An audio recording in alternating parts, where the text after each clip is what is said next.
দেখো, মাছের সংজ্ঞা থেকে দুটো জিনিস আমাদেরকে খেয়াল করতে হবে। এক, মাছ শীতল রক্ত বিশিষ্ট মেরুদণ্ডী প্রাণী।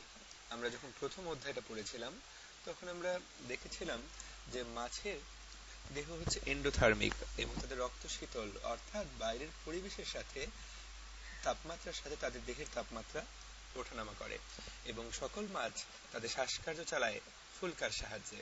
এটি খুবই সাধারণ কিন্তু গুরুত্বপূর্ণ এমসিকিউ হতে পারে ভর্তি পরীক্ষার জন্য। তাহলে মাছের রক্ত শীতল এবং তারা শ্বাসকার্য চালানোর জন্য ফুলকাকে ব্যবহার করে। এখানে বলা হয়েছে রুই মাছ কাঠিন কাঠিনাস্থিযুক্ত দেশি কার্ব জাতীয় মাছ। এখানে সবচেয়ে গুরুত্বপূর্ণ রুই মাছ যে কার্ব জাতীয় মাছ, এই কথাটি পরীক্ষায় আসতে পারে যে কার্ব জাতীয় মাছ নিচের কোনটি। উত্তর হচ্ছে রুই মাছ। এখন কার্ব জাতীয় মাছ কাকে বলে? দেখো, এখানে তাদেরকে কার্প মাছ বা পোনা মাছ বলা হয়। কিন্তু কাদেরকে? কার্ব জাতীয় মাছের মূলত তিনটি বৈশিষ্ট্য থাকে।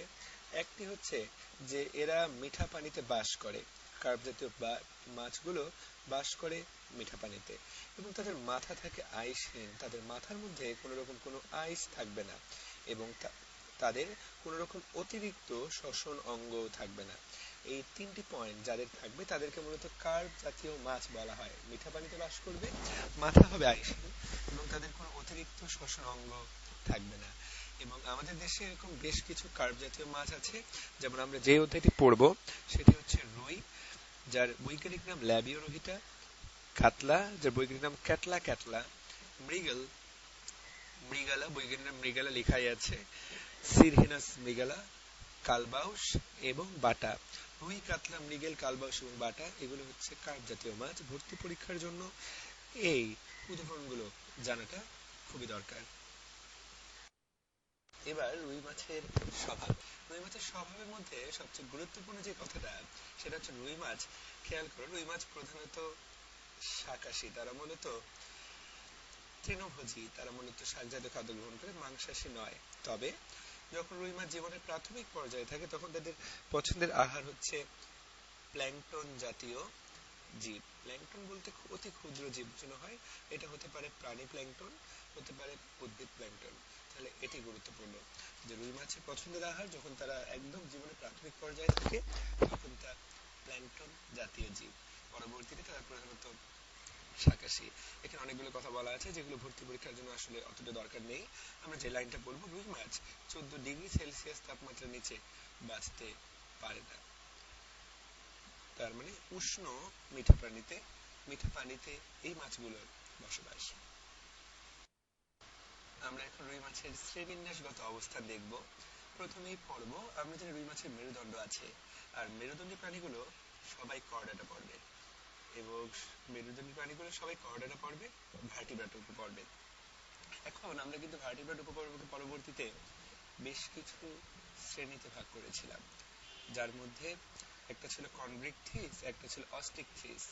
তো আমরা জানি যে রুই মাছের শরীরটা হাড় বিশিষ্ট, অস্থি বিশিষ্ট, সেজন্য এটা অস্টিকথিস গ্রুপের। এবং অস্টিকথিসকে আমরা দুই ভাগে ভাগ করেছিলাম, একটা ছিল অ্যাক্টিনোপটেরিজি আর একটা ছিল সার্কোপটেরিজি। এর মধ্যে আমরা যে মাছগুলো সাধারণত খাই, রুই, কাতলা, ইলিশ, সেগুলো সবগুলোই অ্যাক্টিনোপটেরিজি উপশ্রেণী। এগুলো আমরা প্রথম অধ্যায় থেকেই পেরে এসেছি, তাই তো? এবং রুই মাছের বৈজ্ঞানিক নাম ল্যাবিও রোহিটা। মূলত এই পাঁচটি আমাদের পারা দরকার। এছাড়াও অর্ডারটা আমরা যদি একটু শিখে নেই, সেটা হচ্ছে ক্রিপিনিফর্মিস, ক্রিপিনিফর্মিস, সাইপ্রিনি বা ফর্মিস বা ক্রিপিনিফর্মিস। মূলত যতগুলো কার্প জাতীয় মাছ আছে সবার বর্গ হচ্ছে কাইপ্রিনিফর্মিস। তাহলে এই জিনিসটি গুরুত্বপূর্ণ, অর্ডারটা মনে রাখাটা। তো আশা করি রুই মাছের শ্রেণীবিন্যাস থেকে যদি প্রশ্ন আসে তুমি বুঝে উত্তর করবে। পর্ব আসলে কর্ডাটা, উপপর্ব আসলে ভার্টিব্রাটা, কিন্তু শ্রেণী আসলে অস্টিকথিস, উপশ্রেণী আসলে অ্যাক্টিনোপটেরিজি, ফ্যামিলি হচ্ছে কাইপ্রিনিফর্মিস, স্পিসিস ল্যাবিও রোহিটা। এবার রুই মাছের বাহ্যিক গঠন। রুই মাছের দেহ তিন অংশে বিভক্ত, বলা হয়েছে মাথা, দেহ এবং লেজ। এবং আমরা বারবার বলেছি রুই মাছ একটা অস্থিময় মাছ, রুই মাছের দেহটা অস্থি নিয়ে তৈরি। তাহলে এটুকুই আসলে জানতে হবে আমাদের জানার জন্য।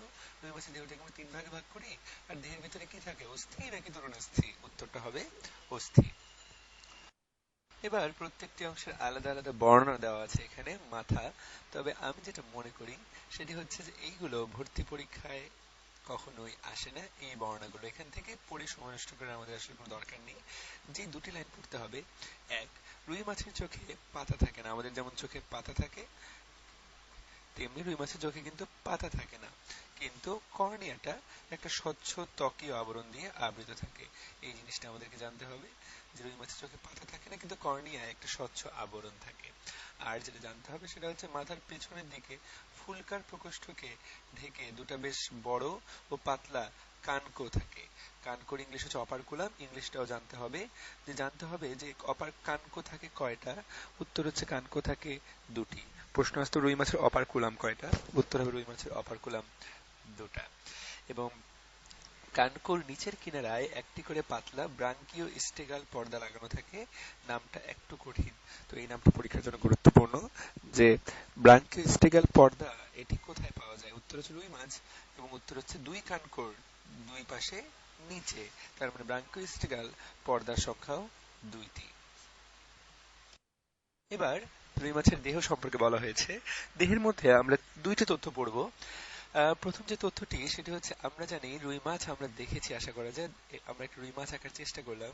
এই রুই মাছের কিন্তু এরকম, এগুলোকে বলা হয় পাখনা, এরকম অনেকগুলো পাখনা থাকে। বুকে থাকে একটা, শ্রোণী এলাকায় থাকে আরেকটা, পৃষ্ঠে পিঠের দিকে, এই যে পিঠের দিকে থাকে আরেকটা। তো এই পাখনাগুলোকে বলা হয়, এগুলোকে বলা হয় রুই মাছের পাখনা। এবং এই পাখনাগুলোতে এরকম এরকম রশ্মি থাকে, এগুলোকে বলা হয় পাখনা রশ্মি। আমাদেরকে জানতে হবে যে কোন পাখনায় কয়টি করে রশ্মি থাকে, এটা অনেক সময় পরীক্ষায় আসে। যেমন পিঠের দিকে যে পাখনাটি, যেটাকে বলা হয় পৃষ্ঠ পাখনা, সেখানে 14 থেকে 15টা পাখনা রশ্মি থাকে, 14 থেকে 15টি। এরপর বুকে যেটা, সেটার মধ্যে 19টি। আর এরপর শ্রোণী এলাকায় যেটা, সেটার মধ্যে 7টি। তো এই জিনিসটা একটু মনে রাখতে হবে, উপরে 14, 15, নিচে 19 এবং 7, এগুলো হচ্ছে কোনটার মধ্যে কয়টি করে পাখনা রশ্মি থাকে। আর রুই মাছের শরীরে পেছনের দিকে কয়টি ছিদ্র আছে, দেখো 3টি ছিদ্র। প্রথমে পায়ু ছিদ্র, মাঝে জরণ ছিদ্র, শেষে রেচন ছিদ্র। এখানে পরীক্ষায় আসবে কোন ছিদ্রটি থাকে না, আমরা মনে রাখবো পাঁজর। তাহলেই মনে থাকবে আমাদের পায়ু ছিদ্র, জরণ ছিদ্র, রেচন ছিদ্র। সবার আগে এখানে একটা ছিদ্র থাকবে পায়ুর জন্য, এখানে একটা জরণের জন্য, এখানে একটা রেচনের জন্য। পাঁজর শব্দটি আমরা যদি মনে রাখি, তাহলে কয়টি ছিদ্র থাকবে এবং কোনটার পরে কোনটা, সেটা আমরা সহজেই মনে রাখতে পারবো। এবার আমরা পড়বো লেজ। রুই মাছের লেজের মধ্যে আমরা দেখবো লেজটা অনেকটা এইরকম, পেছনের লেজের অংশটা এইরকম। লেজের মধ্যে যে পাখনাটা থাকে এটাকে বলা হয় পুচ্ছ পাখনা, এবং এই পুচ্ছ পাখনার এই দুটি অংশই সমান, এবং এই সমান অংশটাকে বলা হয় হোমো সার্কাল পুচ্ছ পাখনা। যেহেতু, এবং তাহলে জানতে হবে রুই মাছের পুচ্ছ পাখনা হোমো সার্কাল ধরনের, এবং এর মধ্যে প্রতিটি জায়গায় এরকম 6টা থেকে 7টা করে রশ্মি থাকে। তাহলে এই জিনিসটি গুরুত্বপূর্ণ। আর এই পুচ্ছ পাখনা রুই মাছের প্রধান চলনাঙ্গ। পরীক্ষার জন্য অত্যন্ত গুরুত্বপূর্ণ এই লাইনটি। রুই মাছের প্রধান চলনাঙ্গ কোনটা? রুই মাছের প্রধান চলনাঙ্গ হচ্ছে এই পুচ্ছ পাখনা। আর পুরো রুই মাছের যে শরীরটা, সেই শরীরটা সাইক্লয়েড নামক আইস দ্বারা আবৃত থাকে। সাইক্লয়েড নামক আইস, আমরা জানি যে আইস 3 রকম হয়, প্ল্যাকয়েড, সাইক্লয়েড, গ্যানোয়েড, এইরকম। তো এর মধ্যে রুই মাছের আইসটা সাইক্লয়েড ধরনের। ভর্তি পরীক্ষার জন্য পুচ্ছ পাখনা যে প্রধান চলনাঙ্গ, আর দেহটা যে সাইক্লয়েড আইসে আবৃত, আর লেজটা যে হোমো সার্কাল ধরনের, এই 3টি শব্দ এই স্লাইড থেকে মনে রাখতে হবে। আমরা রুই মাছের ছবি দেখছি। রুই মাছের ছবিতে আমরা বলেছি রুই মাছকে আমরা 3টা ভাগে ভাগ করি, মাথা, দেহকাণ্ড এবং লেজ। লেজের মধ্যে দেখো হোমো সার্কাল পুচ্ছ পাখনার কথা বলা আছে, পায়ু পাখনা, শ্রোণী পাখনা, বক্ষ পাখনা, পৃষ্ঠ পাখনা, এরকম আমরা সবগুলো জেনেছি। আর কি বলেছিলাম, কানকো থাকে, তাই না? দুপাশে দুটা কানকো থাকে। এটা রুই মাছকে আমরা সবাই দেখেছি, আমরা সবাই রুই মাছ খেয়েছি, এবং বাসায় আম্মুরা খুব মজা করে রান্না করে এই রুই মাছ। রুই মাছ খেতেও খুবই মজা, অত্যন্ত সুস্বাদু মাছ। পরীক্ষার জন্য কিন্তু এই মজাদার মাছটা থেকে প্রশ্ন যা পড়লাম তা কিন্তু আসতে পারে।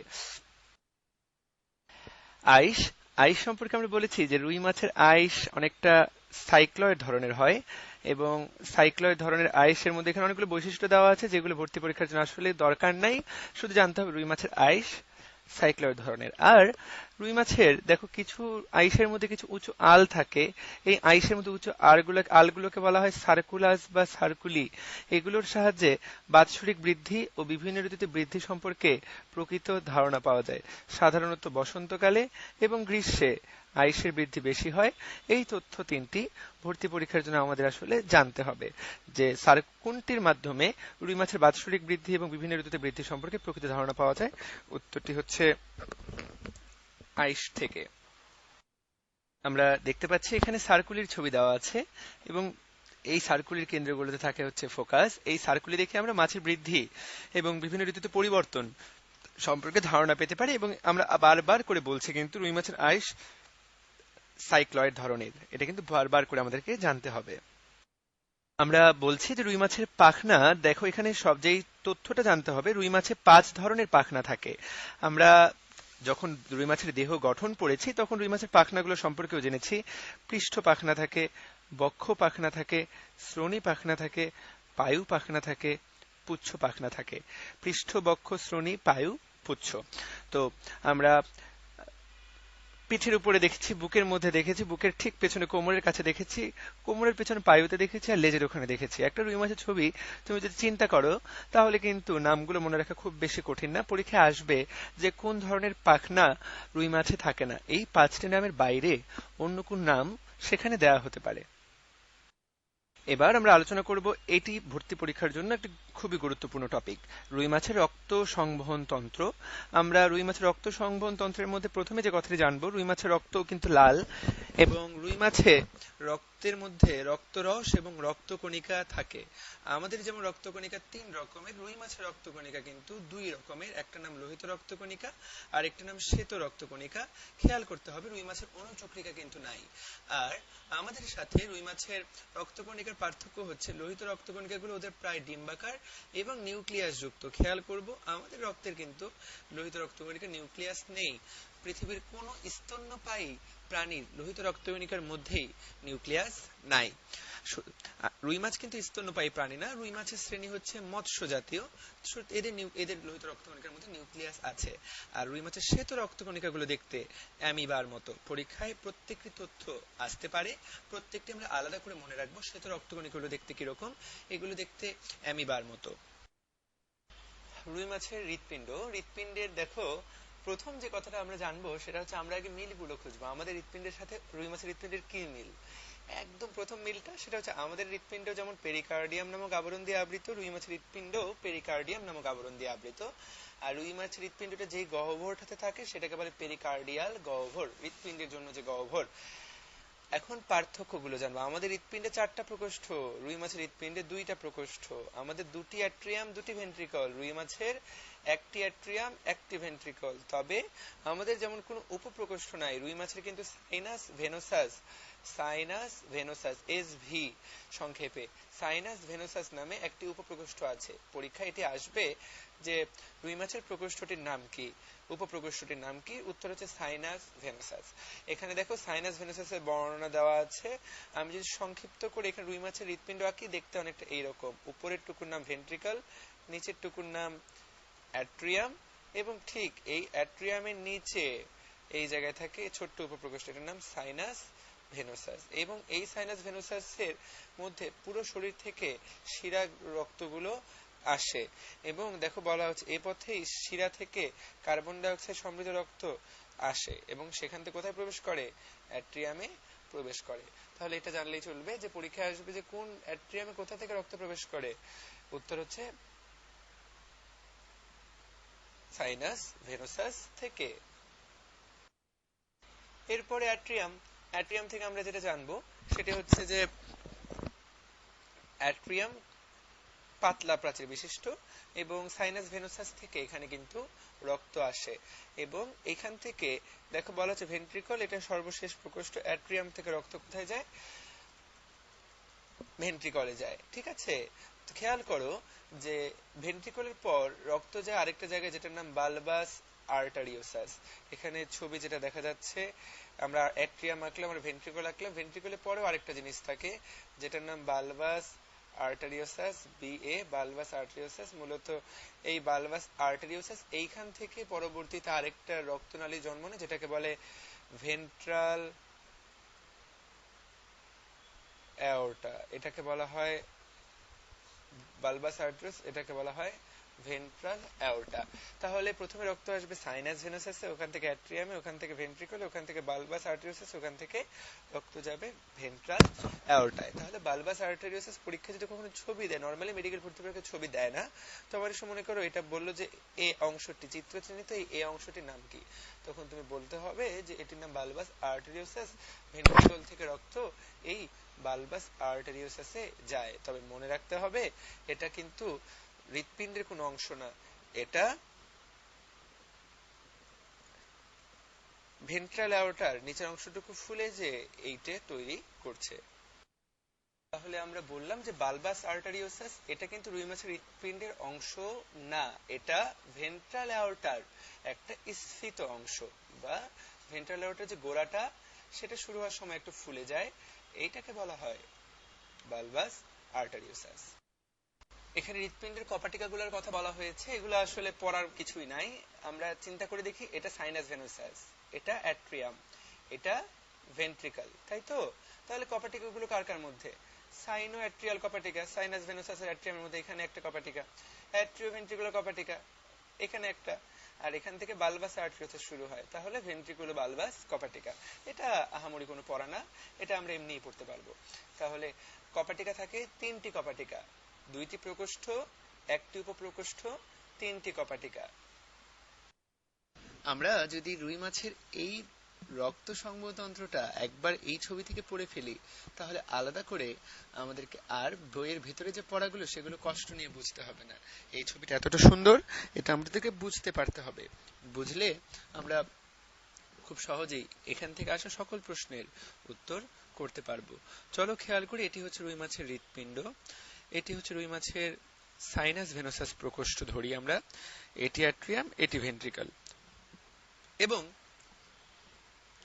রক্ত আমরা মনে করি কার্বন ডাই অক্সাইড যুক্ত রক্ত রুই মাছের হৃৎপিণ্ডে প্রবেশ করে।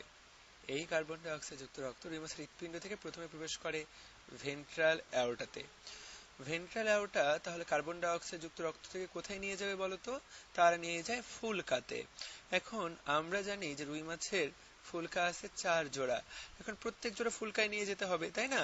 তো প্রত্যেক জোড়া ফুলকায় বা প্রত্যেকটি ফুলকায় নিয়ে যাওয়ার জন্য ভেন্ট্রাল অ্যাওর্টাটা এখানে 4 জোড়া ভাগে ভাগ হয়। আমরা কালো রঙের 4টা ভাগ দেখতে পাচ্ছি, এটা আসলে হবে দুটি করে, আরেক পাশেটা আমরা দেখতে পাচ্ছি না। তো 4 জোড়া ফুলকায় কিন্তু 4 জোড়া শাখায় কিন্তু ভেন্ট্রাল অ্যাওর্টাটা ভাগ হচ্ছে 4 জোড়া ফুলকায় পৌঁছানোর জন্য। এই এবং তারা কি করে, তারা মনে করি এটি ফুলকা, মনে করি এইটা একটা ভেন্ট্রাল অ্যাওর্টার শাখা, সে কি নিয়ে যাবে? কার্বন ডাই অক্সাইড যুক্ত রক্ত কোথায় নিয়ে যাবে? ফুলকার ভেতরে। যেহেতু সে ফুলকার ভেতরের দিকে নিয়ে যাচ্ছে, সেজন্য এটাকে আমরা বলতেছি অন্তর্বাহী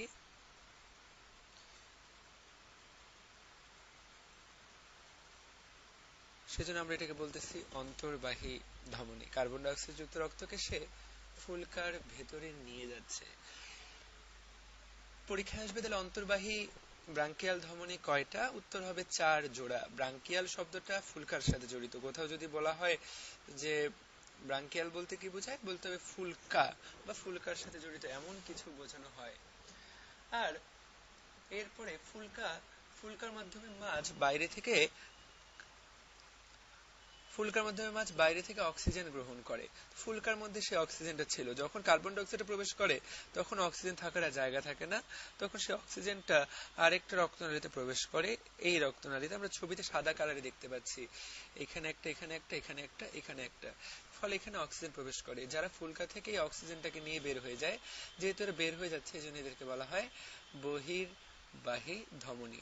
তাহলে অন্তর্বাহী যদি 4 জোড়া হয়, বহির্বাহী ধমনীও হবে 4 জোড়া। তাহলে এক পাশে 4টা এরকম বের হয়, আরেক পাশে এরকম 4টা বের হয়, এবং প্রত্যেক পাশে এই 4টা মিলিত হয়ে এইরকম দুটো ধমনী তৈরি করে মোটা মোটা, তাদেরকে বলা হয় ল্যাটারাল অ্যাওর্টা। ছবির মধ্যে দেখা যাচ্ছে বহির্বাহী ধমনীগুলো একসাথে মিলিত হয়ে তারা তৈরি করে ল্যাটারাল অ্যাওর্টা। এবং এই ল্যাটারাল অ্যাওর্টাটা সামনের দিকে মাছের মাথার কাছে তারা এরকম একটা সার্কেলের মতো তৈরি করে, মাথার কাছে সার্কেল।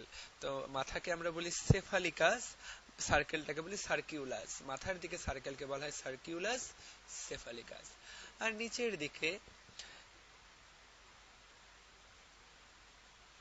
নিচের দিকে যে ল্যাটারাল অ্যাওর্টা গুলো একসাথে মিলিত হয়ে, দুটো ল্যাটারাল অ্যাওর্টা একসাথে মিলিত তৈরি করে ডরসাল অ্যাওর্টা। নিচের দিকে তা তৈরি করে হচ্ছে ডরসাল অ্যাওর্টা, এই ল্যাটারাল অ্যাওর্টা গুলো। তাহলে উপরের দিকে সার্কিউলাস সেফালিকাস, নিচের দিকে তৈরি করে ডরসাল অ্যাওর্টা।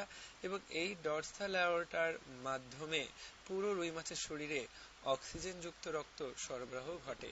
আমি কি বুঝাতে পেরেছি কিনা যে বহির্বাহী ধমনীগুলো একপাশে একটা ল্যাটারাল অ্যাওর্টা তৈরি করে, আরেক পাশে আরেকটা ল্যাটারাল অ্যাওর্টা তৈরি করে। সেই ল্যাটারাল অ্যাওর্টা গুলো মাথার দিকে তৈরি করে সার্কুলার সেফালিকাস, নিচের দিকে তৈরি করে ডরসাল অ্যাওর্টা। এবং সেই ডরসাল অ্যাওর্টা দিয়ে পুরো শরীরে অক্সিজেন যুক্ত রক্তগুলো যায়। সেই অক্সিজেনটাকে পুরো শরীরটা ব্যবহার করে রুই মাছের, ব্যবহার করে তারা খাদ্যকে জারিত করে, ফলে উৎপন্ন হয় শক্তি এবং কার্বন ডাই অক্সাইড। সেই কার্বন ডাই অক্সাইডটা আবার শিরার মাধ্যমে এই অ্যাট্রিয়ামে আসে, অ্যাট্রিয়াম থেকে ভেন্ট্রিকলে যায়, ভেন্ট্রিকল থেকে আবার ভেন্ট্রাল অ্যাওর্টার মাধ্যমে যায়, তারপর আবার কার্বন ডাই অক্সাইডটা বের হয়ে যায়, অক্সিজেন প্রবেশ করে। তাই তো খেয়াল করে দেখো, রুই মাছে কিন্তু সবসময় কার্বন ডাই অক্সাইডই যাচ্ছে, কখনোই কিন্তু অক্সিজেন যুক্ত রক্ত আসতেছে না। যেহেতু সবসময় রুই মাছে কার্বন ডাই অক্সাইড যুক্ত রক্ত থাকে, সেই জন্য রুই মাছটাকে বলা হয় ভেনাস, রুই মাছের হৃৎপিণ্ডটাকে বলা হয় ভেনাস হার্ট, কারণ সবসময় সেখানে শিরার রক্ত, তার মানে কার্বন ডাই অক্সাইড রক্তগুলা কিন্তু থাকে। রুই মাছের হৃৎপিণ্ডকে সেই জন্য বলা হয় ভেনাস হার্ট। তাহলে এরই সাথে সাথে আমরা মাত্র শিখলাম রুই মাছের রক্ত সংবহন তন্ত্র। চলো আমরা আরেকবার রিভিশন করি। কার্বন ডাই অক্সাইড যুক্ত রক্তগুলা প্রথমে অ্যাট্রিয়ামে আসে, সেখান থেকে ভেন্ট্রিকল, সেখান থেকে ভেন্ট্রাল অ্যাওর্টা, ভেন্ট্রাল অ্যাওর্টা 4 জোড়া শাখায় ভাগ হয়, যেগুলোকে বলে অন্তর্বাহী ধমনী, যেগুলো কার্বন ডাই অক্সাইড যুক্ত রক্তকে ফুলকার ভিতরে নিয়ে যায়। ফুলকা অক্সিজেন যুক্ত রক্তকে পরবর্তীতে বহির্বাহী ধমনীতে প্রবেশ করায়, কার্বন ডাই অক্সাইডটাকে বাইরে বের করে দেয়। সেই বহির্বাহী ধমনীগুলা দুই পাশে ল্যাটারাল অ্যাওর্টা তৈরি করে, ল্যাটারাল অ্যাওর্টা গুলা মাথার দিকে সার্কুলার সেফালিকাস তৈরি করে, নিচের দিকে তৈরি করে ডরসাল অ্যাওর্টা, এবং সেই ডরসাল অ্যাওর্টার মধ্যে পুরো শরীরে পরবর্তীতে রক্ত সরবরাহ ঘটে। আর একটা ছোট্ট জিনিস আমরা এখানে খেয়াল করব, এখানে দেখো সিউডোব্রাঙ্ক, আমরা বলছি ফুলকা 4 জোড়া, 1টা 2টা 3টা 4টা, আর বাকি 4টা পিছন পাশে আছে, আমরা দেখতে পাচ্ছি না। কিন্তু এইটা কি? এটাকে বলে সিউডোব্রাঙ্ক। এটা পুরোপুরি ফুলকা না, এটা ফুলকার মতোই, এটাকে বলে সিউডোব্রাঙ্ক। খেয়াল করে দেখো। এবং সিউডোব্রাঙ্কে রক্ত সরবরাহ করে হাইওয়েড ধমনী। এটা একটা গুরুত্বপূর্ণ এমসিকিউ পরীক্ষার জন্য। সিউডোব্রাঙ্কে রক্ত সরবরাহ করে কে? হাইওয়েড ধমনী। তুমি যদি এটা জানো তাহলে যথেষ্ট। তাহলে আমরা মাত্র বুঝে ফেললাম রুই মাছের ধমনীতন্ত্র। রুই মাছের ধমনীতন্ত্রের মধ্যে আমরা বলেছি অন্তর্বাহী ব্রাঙ্কিয়াল ধমনীগুলো কয়টা? 4 জোড়া। আমরা এটা জানলেই চলবে, এবং 4 জোড়া পরীক্ষায় এই একটা কথা জানলে আর কিছুই জানার দরকার পড়বে না। বহির্বাহী ব্রাঙ্কিয়াল ধমনী কয় জোড়া? এটিও 4 জোড়া। আর যেটা জানতে হবে সেটা হচ্ছে যে প্রথম বহির্বাহী ধমনী সিউডোব্রাঙ্কে রক্ত বহন করে হাইওয়েড আর্চের সিউডোব্রাঙ্কে। তো প্রথম বহির্বাহী ধমনীর হাইওয়েড ধমনী অংশটুকু সিউডোব্রাঙ্ক, আমরা দেখেছি সিউডোফুলকা, সেই জায়গায় রক্ত সরবরাহ করে। আর আমরা বলেছি যে ল্যাটারাল অ্যাওর্টা দুপাশে তারা কি তৈরি করে? ল্যাটারাল অ্যাওর্টা তৈরি করে, তাই না?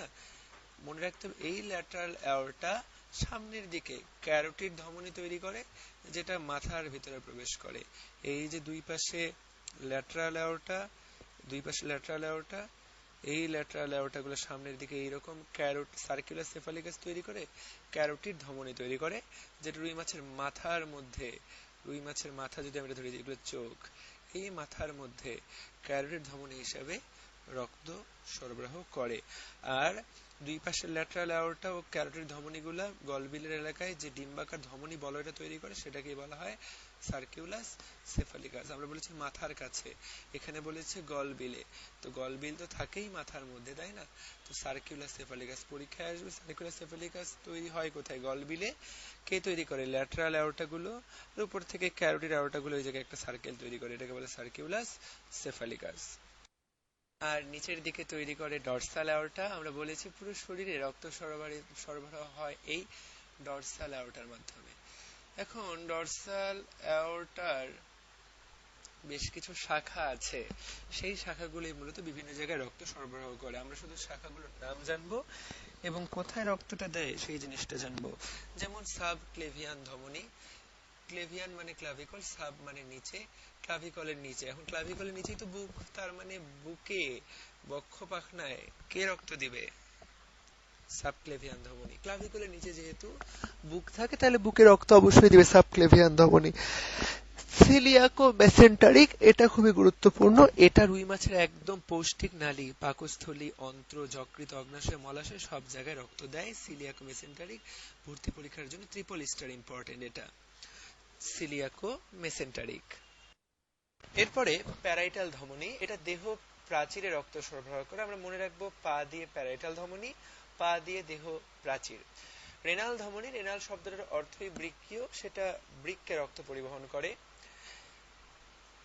ইলিয়াক ধমনী, এটা শ্রোণী পাখরা, ইলিয়াক অংশটা মানে শ্রোণী বোঝায়। আমাদের যে কোমরের নিচের অংশটুকু সেই জায়গাটাকে বলা হয় শ্রোণী, তো মাছেরও কোমরের নিচের অংশটাকে বলা হয় শ্রোণী। ইলিয়াক ধমনী শ্রোণী এলাকায়।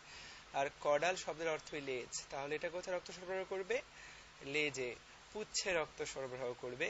তাহলে এরই সাথে সাথে আমরা দেখলাম ধমনীতন্ত্র কিন্তু আমরা পড়ে ফেললাম, এবং এইগুলো কিন্তু সবাই ডরসাল অ্যাওর্টার শাখা। কডাল ধমনী, ইলিয়াক ধমনী, রেনাল ধমনী, প্যারাইটাল ধমনী, সিলিয়াকো মেসেন্টারি ধমনী এবং সাবক্লেভিয়ান ধমনী, এগুলো সবগুলাই ডরসাল অ্যাওর্টার শাখা। তাহলে আশা করি আমরা বুঝতে পেরেছি পুরো শরীরে রক্তটা কিভাবে ডরসাল অ্যাওর্টা দিয়ে সরবরাহ হচ্ছে, তাই তো? এরপরে আমরা আলোচনা করব শিরাতন্ত্র নিয়ে। ধমনীতন্ত্র আমরা যতটা ডিটেইলস পড়ি ভর্তি পরীক্ষার জন্য, শিরাতন্ত্র আসলে ঠিক ততটুকু পড়তে হয় না। শিরাতন্ত্রে আমাদের শুধু নামগুলো জানতে হয়, কোন কোন শিরা প্রধান। প্রথমে হচ্ছে অ্যান্টেরিয়র কার্ডিনাল শিরা। মনে রাখতে হবে অ্যান্টেরিয়র কার্ডিনাল শিরার সংখ্যা 2টা। দেখো লেখা আছে এক জোড়া অ্যান্টেরিয়র কার্ডিনাল শিরা, এবং তারা শেষ পর্যন্ত ডাক্টাস কুভিয়েরির মাধ্যমে সাইনাস ভেনোসাসে উন্মুক্ত হয়। পরীক্ষায় আসবে, মনে করি এটা সাইনাস ভেনোসাস। কিসের মাধ্যমে রক্ত সাইনাস ভেনোসাসে প্রবেশ করে? ডাক্টাস কুভিয়েরি। দেখো লেখা আছে ডাক্টাস কুভিয়েরি, পরীক্ষার জন্য খুব গুরুত্বপূর্ণ। কিসের মাধ্যমে রক্ত সাইনাস ভেনোসাসে প্রবেশ করে? ডাক্টাস কুভিয়েরির মাধ্যমে। আমরা দেখেছি অ্যান্টেরিয়র কার্ডিনাল শিরা। আমরা জানবো যে পোস্টেরিয়র কার্ডিনাল শিরা থাকে, এটাও সংখ্যায় 2টি। কার্ডিনাল শিরা শব্দটির অর্থে প্রধান শিরা। এরপর ইনফেরিয়র জুগুলার শিরা থাকে এবং রেনাল পোর্টাল তন্ত্র থাকে। আমরা শুধু হেডলাইন গুলো জানবো আপু এবং ভাইয়ারা।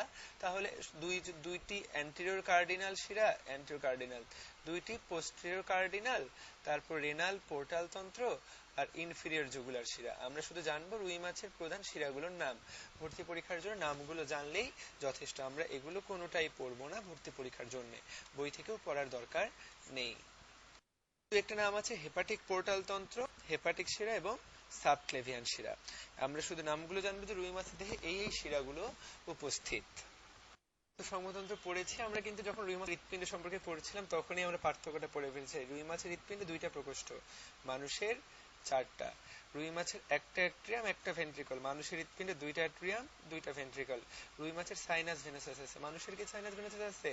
নাই। রুই মাছের হৃৎপিণ্ড সবসময় কার্বন ডাই অক্সাইড পরিবহন করে, মানুষেরটা পরিবহন করে এক পাশে, কিন্তু রুই মাছেরটা কখনোই কোনো অক্সিজেন পরিবহন করে না, মানুষেরটা কিন্তু অক্সিজেনও পরিবহন করে। আর সেটা এক চক্র, একবারই রক্ত যায় আবার ফিরে আসে, চক্র চলতে থাকে সেইভাবে। কিন্তু মানুষেরটা দেখো 2 পাশে রক্ত আসে, 2 পাশে রক্ত বের হয়ে যায়, তাই না? তাহলে মানুষেরটা দ্বিচক্রী সংবহন।